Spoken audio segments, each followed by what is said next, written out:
I have a message that I want to tell rental property owners everywhere. And that message is stop letting one bad thing that happens cancel your investing. I have seen so many people just throw their hands up. They're like, oh, bad investment. Nope, this is too much. Oh, this is bad news. I got to get rid of it. Don't do that. Don't do that.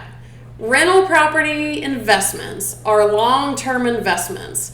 And over the course of the lifetime of the property, if a couple things happen, and maybe they are expensive, if a couple things happens, in the long run, compared to how much you can make in profits, they're like nothing. And I realize that in the moment that they happen, it feels huge, and it may be huge, especially if there's a high price tag on it.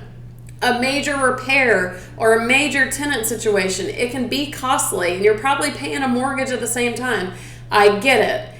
But I can guarantee you, in the big scheme of things, it feels and is so much bigger in the moment that it's happening compared to its presence over the lifetime of the property. Okay, let me cool my jets for a second and explain some more about this. I have 2 people that I know this year who did exactly what I'm telling you not to do. The quick Cliff Notes version of their scenarios.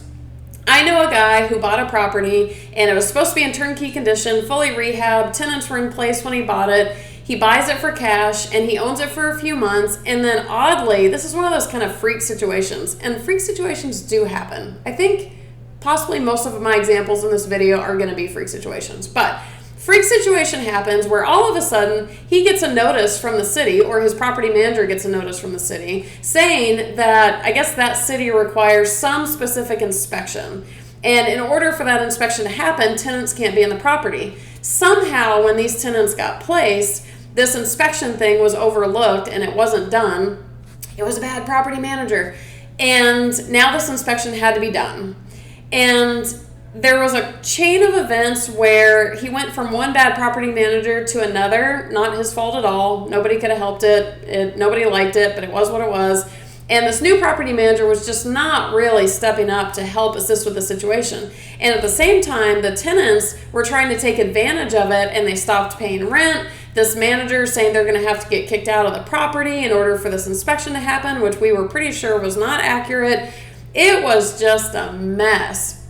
It was very frustrating. And the owner, God bless him, is in the military, and he was traveling most of this time, so he didn't usually have a signal. So he was really having a hard time communicating with the property manager and myself and the person he bought it from, trying to coordinate all this. It was hell on wheels for at least 2 or 3 months. The tenants ended up moving out. The manager was trying to overcharge him for things. The inspection was causing vacancy time. I get it. It was costly, and it was incredibly frustrating for him. Right as it all started settling out, though, he sent me a message. He was like, I'm selling it. I can't believe I bought this property, and da-da-da-da-da. Can you help me sell it? Or do you know anyone who might want it? And I was like, I hear you, but just to kind of put this into perspective, everything is on track now. Like, are you sure you don't want to give it a little bit of time, because he had just bought this property, I don't know, I'll call it 6 months before. Give it a little bit of time with new tenants, make up some of the expenses that you lost, and see how it goes. This is one hitch in the plan. He was like, no, I got to sell it. And mind you, for him to sell it right then, he had to sell it for less than he bought it for.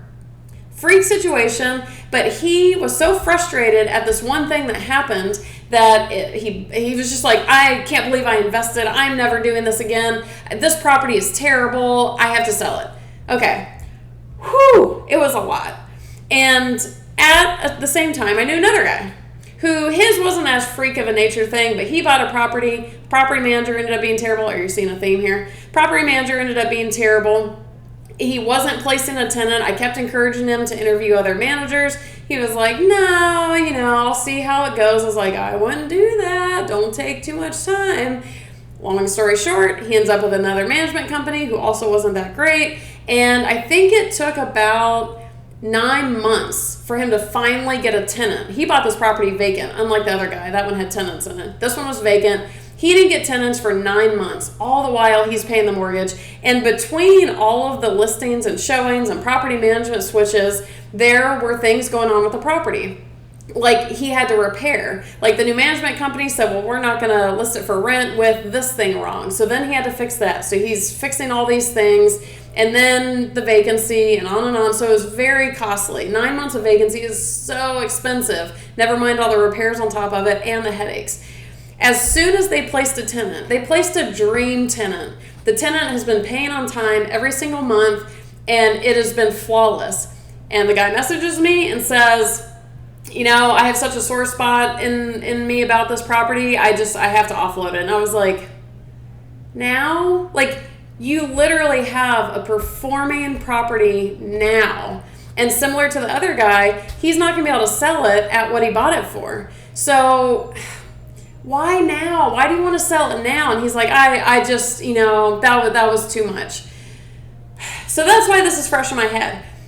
Both of these guys are selling their properties or have already sold them. And I want you to, in case my message in this video isn't quite clear enough, I want you to check out the video that I'm linking below where I dive into greater details. This was a big thing during COVID when people lost all the rent amounts during COVID because of the eviction moratoriums and all that kind of stuff. The video is about if you lose $10,000 on a rental property in a year, should you get rid of it? So the video is essentially saying what I'm saying here, but it dives into it in a different level of detail. So definitely check that out in conjunction with this video. Those two guys did what I'm telling you not to do. Don't jump ship just because one thing goes wrong. Now, if you have a property with kind of a lifetime of problems and it's just ongoing and things aren't working well and it's not that profitable, cool. Sell it, buy something better, no problem. But if an isolated incident happens on your rental property, and even if it costs you a lot of money, don't just jump ship. These are long-term investments, and those problem times are going to look so small later. To finish off this video, the other reason this is in my head a lot today is because I have a total freak of nature thing happening on one of my rental properties right now.